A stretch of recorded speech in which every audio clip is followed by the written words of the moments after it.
The Moto G has always been people's idea of the best budget smartphone money can buy for the last few years, so the third generation version has a lot to live up to.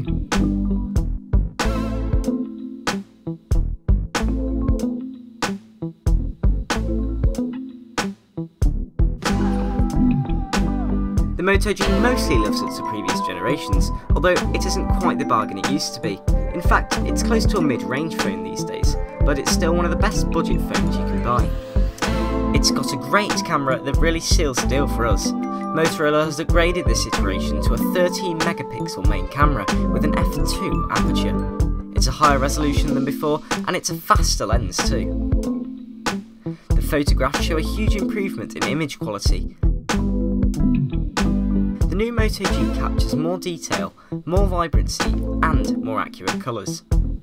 While the excellent dynamic range and HDR mode help produce rich photos, it doesn't quite perform wonders in low light, but it's fast and outperforms rivals, and even gives some flagship phones a run for their money. Elsewhere, the Moto G isn't a huge parting from previous generations.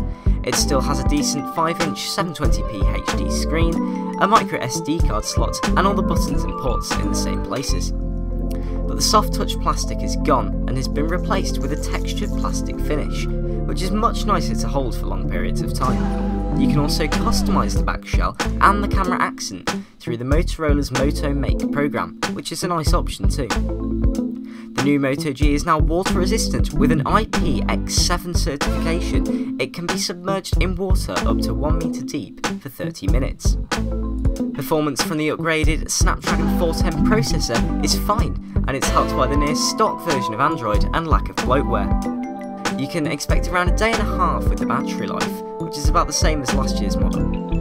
Overall, while we had some reservations by the higher prices, here the Moto G is still the phone to buy if you're after exceptional value for money.